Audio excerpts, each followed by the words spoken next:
Texas, Oklahoma, of course, entering the conference. And SEC schools were very busy in the transfer portal during the winter and spring windows. You see it all laid out here. 5 of the conference's 16 schools, including Texas and Oklahoma, took at least 20 transfers. That is more than the last 3 cycles combined.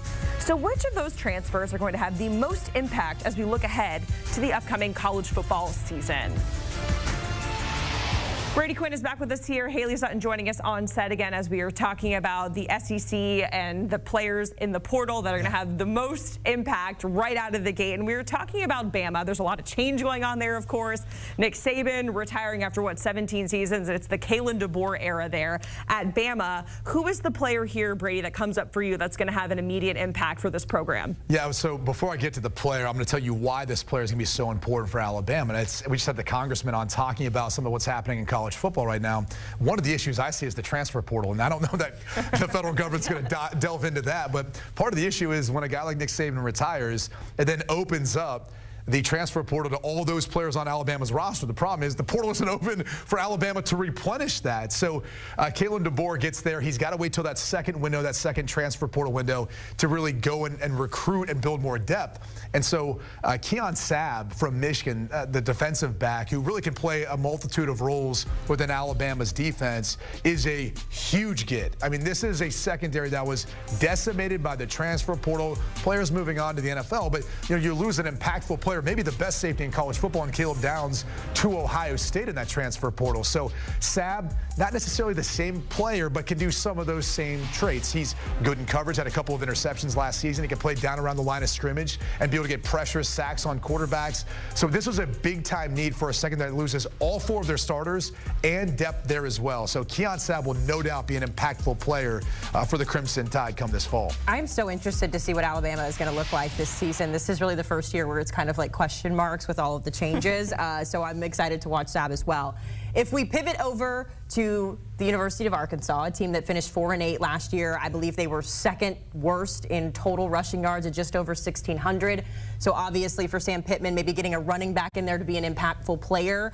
Is there a guy in the transfer portal that they grabbed that can help them in that category? Yeah, the running back Quinton Jackson from Utah. When you look at Sam Pittman and the blueprint for what he'd like to do, he wants to control the line of scrimmage. And last year, they did not do that. KJ Jefferson, their big quarterback, he led them in rushing, but mostly because Rocket Sanders was hurt, who was a 1,000-yard rusher from the previous season. So being able to get back to your bread and butter, running the football, controlling the line of scrimmage with a big physical back like Quinton Jackson makes all the sense in the world. He averaged almost 5 yards per carry last year for Utah, about 800 yards and 4 touchdowns. So very capable of handling the workload that I think Sam Pittman's going to ask him to do there in Fayetteville. Brady, you talked about the portal, and one of the teams that went to the portal to replenish their roster was Texas. And when we're looking at the odds in the SEC, it kind of gets me every single time that in their first year in the conference, they already have the second best odds to win it, right behind Georgia.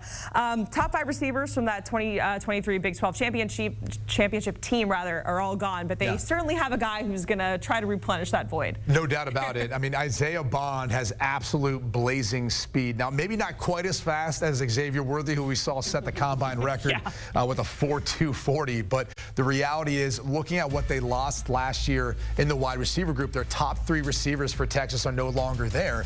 So you got to bring in a guy who's got experience, a guy who's made some big plays. Isaiah Bond is just that. He averaged almost 14 yards per reception, had almost over 650 yards receiving last year in 4 touchdowns. So he's the type of guy that Quinn Ewers, which is, by the way, coming back is one of the reasons why there is high expectations for this Texas team to win the SEC. But bringing back a veteran, more experienced receiver to come into the fray, I think is going to help in Steve Sarkisian's offense in a big way. I'm glad we showed the video of that Iron Bowl of him making that catch in the corner. I completely forgot about that. So they're also going to be exciting too. If we pivot over and talk about Texas A&M, a big loss there, or I should say a thing they were really good at last year was rushing the passer. They were one of the best teams in the country. They lost a couple of edge rushers though to the draft. So when you talk about Texas A&M in the SEC having to compete with the teams they have to compete, is there a guy who they grabbed in the portal to sort of check that box. Yeah, Nick Scorton would be that guy. And it's important, too, because remember, they've got a new head coach in Mike Elko. He's a defensive-minded head coach. Anytime a head coach takes over at a new school, it's going to be what he relies on the most, and his side of the football, largely, it's going to lead the way. So it's going to be defensive in nature. And they've already got Shamar Turner on one side. Now you get Nick Scorton, who, if you go back to last season at Purdue, 10 sacks in just 11 games. I mean, this guy can absolutely get after it. He's 6'4", 280 pounds. So Scorton on one side, Turner on the other. That's going to be a vicious duo for SEC opponents this season. I think helps, at least when you're talking about laying the foundation of what you'd like to do if you're Mike Elko, going a long way and being able to prove that he's able to kind of take over Texas A&M, utilize all that talent and get them playing up to what I believe a lot of people there at College Station feel like their capabilities are. Brady Quinn, we appreciate it stopping by, talking about the SEC, the transfer portal, which I feel like every single cycle we just talk about more and more players hopping in the portal, but who's going to make the biggest impact in the SEC this upcoming football season. Getting a look at the odds to win the SEC title. Georgia, of course, they are the favorites to get yet another SEC title. They have won 2 in the past 3 years. Texas, we just talked about it, the newcomer there, plus 310. And then Ole Miss, Lane Kiffin, who was very active in the portal in this last cycle. Next best odds at plus 650.